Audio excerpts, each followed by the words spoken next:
Assalamualaikum warahmatullahi wabarakatuh. Sahabat yang dirahmati Allah, umat Islam percaya bahwa nantinya di alam kubur akan ada pertanyaan-pertanyaan dari malaikat Munkar dan Nakir. Hal ini sebagai pertanggungjawaban awal manusia selama hidup di dunia. Kedua malaikat itu digambarkan dengan wajah yang menakutkan. Hal ini sesuai dengan hadis Rasulullah Shallallahu Alaihi Wasallam. Jika mayit atau salah seorang dari kalian telah dikubur, datang dua malaikat, hitam tubuhnya, biru kedua matanya. Satu dari keduanya bernama Al-Munkar dan yang satunya An-Nakir. Hadis riwayat Tirmidzi.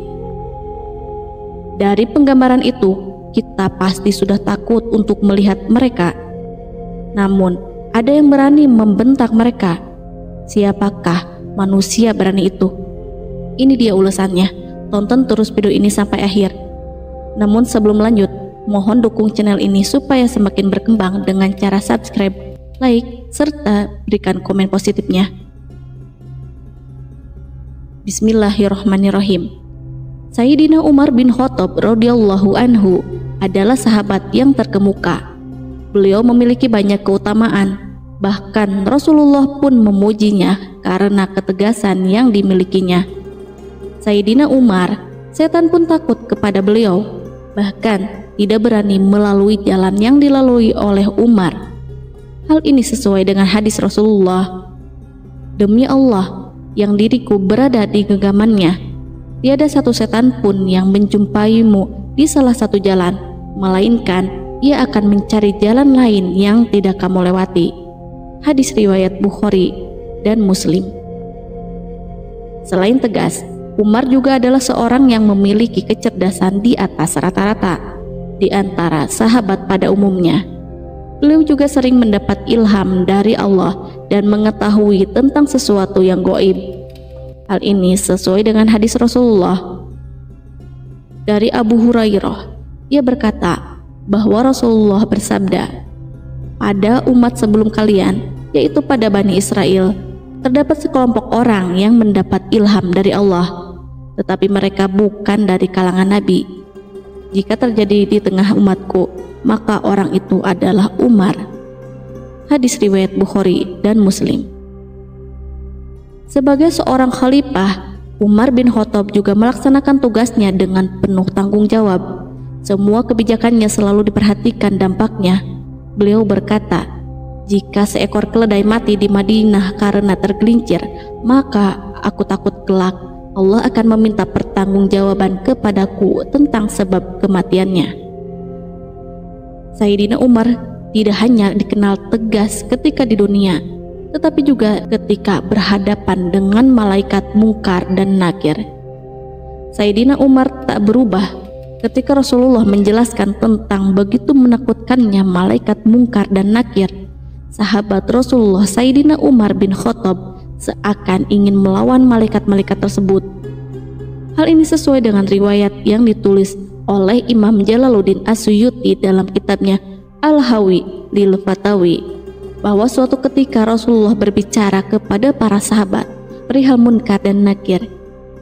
Digambarkan bahwa malaikat Munkar dan Nakir akan mendatangi seseorang mayit di kuburan dalam bentuk yang begitu menyeramkan, berkulit hitam, bengis, keras, dan memiliki sifat-sifat buruk dan menakutkan lainnya. Lalu kedua malaikat itu menjidang si mayit. Mendengar penuturan Rasulullah itu, Umar bin Khattab pun bertanya, wahai Rasul, apakah saat di kuburan nanti aku sebagaimana sekarang ini? Rasulullah menjawab, ya. Kalau begitu, ujar Umar, demi Allah, aku akan lawan kedua malaikat itu. Ketika Umar meninggal dan dikuburkan, Sayyidina Ali bin Abi Thalib masih duduk di depan kuburan Umar saat orang-orang sudah pergi. Para sahabat pun menanyakan perilaku Ali bin Abi Thalib itu. Beliau pun menjawab bahwa ia ingin tahu apa yang akan terjadi pada Umar di dalam kubur. Beliau penasaran tentang percakapan yang akan terjadi di antara Umar dan malaikat Munkar dan Nakir. Hal ini diceritakan oleh Syekh Nawawi Al-Bantani. Diriwayatkan bahwa sebab kelembutan malaikat Munkar dan Nakir terhadap Umar di alam kubur adalah karena keberanian dan keteguhan imannya. Setelah Umar dimakamkan dan masyarakat yang mengantarkan jenazahnya meninggalkan makam, Sayyidina Ali memilih bertahan. Ia mengawasi kubur untuk mendengarkan percakapan Sayyidina Umar dengan dua malaikat kubur. Diriwayatkan pula bahwa malaikat maut mengganti wajah menyeramkan seperti biasa menjadi wajah yang lebih lembut. Umar berkata, "Aku Umar bin Khattab saja takut melihat wajah kalian. Bagaimana dengan umat muslim lain yang lemah?" Sejak saat itu, malaikat Munkar dan Nakir pun menampilkan wajah yang lebih ramah kepada jenazah dari kalangan orang-orang beriman. Karena apa yang dikatakan dan ditujukan oleh Sayyidina Umar bin Khattab telah menjadi sebab kemuliaan bagi orang-orang beriman yang mengikuti jejak dalam keimanan dan ketegasannya. Sayyidina Ali pun memuji jasa Umar bin Khattab. Sayyidina Ali radhiyallahu anhu berkata, "Demi Allah, sahabat Umar bermanfaat untuk manusia semasa hidup dan setelah wafatnya." Surah Nur Salam Al-Aqidatil Awam. Sebelumnya, malaikat Munkar dan Nakir memang digambarkan menyeramkan. Imam Tirmizi meriwayatkan dari Abu Hurairah, Nabi Shallallahu Alaihi Wasallam bersabda, "Apabila mayit atau salah seorang dari kalian sudah dikuburkan, ia akan didatangi dua malaikat yang hitam dan biru, salah satunya Munkar dan lainnya Nakir. Keduanya berkata, 'Apa pendapatmu tentang orang ini?' Maka ia menjawab, 'Sebagaimana ketika di dunia, ia adalah hamba Allah dan Rasul-Nya. Aku bersaksi bahwa tidak Tuhan yang berhak disembah kecuali Allah, dan aku bersaksi bahwa Muhammad adalah utusan Allah.' Keduanya lalu berkata, 'Kami telah mengetahui bahwa kamu dahulu telah mengatakan itu.' Kemudian kuburnya diperluas 70 hasta dan diberi penerangan. Dikatakan kepadanya, 'Tidurlah.' Ia menjawab, 'Aku mau pulang ke rumah untuk memberitahu keluargaku.' Keduanya berkata, 'Tidurlah sebagaimana tidurnya pengantin baru. Tidak ada yang dapat membangunkannya kecuali orang yang paling dicintainya, sampai Allah membangkitkannya dari tempat tidur tersebut. Namun, apabila yang meninggal adalah orang munafik,' ia menjawab, 'Aku mendengar orang mengatakan sesuatu, maka aku pun mengikutinya. Aku tidak tahu.' Keduanya berkata, 'Kami berdua sudah mengetahui bahwa kamu dahulu mengatakan itu.' Dan dikatakanlah kepada bumi, 'Himpitlah dia.' Maka bumi menghimpitnya hingga tulang rusuknya berserakan, dan ia akan selalu merasakan azab sampai Allah membangkitkannya dari tempat tidur tersebut. Disahihkan oleh Syekh Albani. Kisah tentang orang-orang beriman yang menjawab dengan jawaban seperti Umar tak sedikit. Banyak ulama meriwayatkan kisah-kisah seperti itu. Salah satunya adalah Yazid bin Harun, yang sewaktu ditanya kedua malaikat tentang siapa Tuhannya dan siapa nabinya, beliau menjawab, "Pertanyaan seperti ini diajukan kepadaku, sementara selama 80 tahun lamanya aku mengajarkan jawabannya kepada banyak orang." Lalu kedua malaikat itu pun pergi meninggalkannya. Imam Jalaluddin As-Suyuti dalam kitabnya Al-Hawib lil Fatawi meriwayatkan bahwa ada segolongan orang yang tidak akan ditanyai oleh malaikat Munkar dan Nakir. Mereka adalah syuhada, sidikin, dan lainnya. Keberanian Umar bin Khattab memang tidak bisa diragukan dalam membela Islam.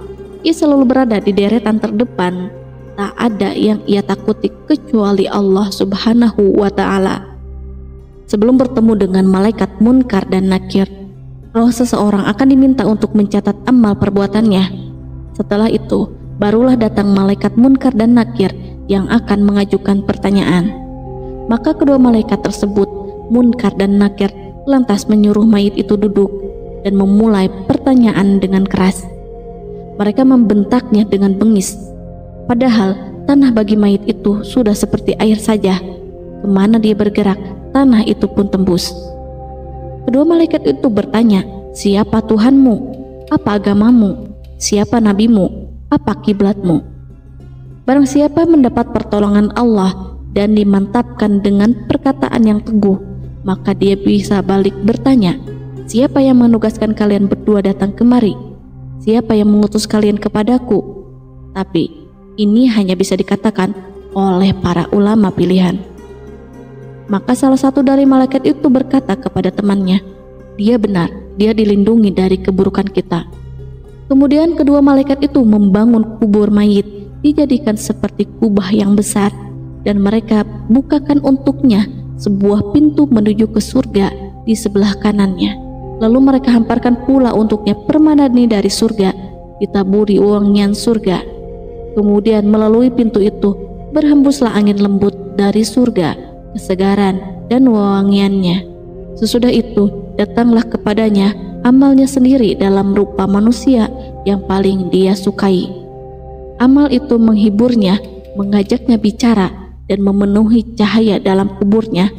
Oleh karena itu, mayit itu selalu bergembira dan bahagia sampai datangnya hari kiamat kelak. Bahkan dia bertanya-tanya, kapankah datangnya kiamat? Karena tidak ada yang lebih dia sukai selain datangnya kiamat. Wallahu a'lam bishawab.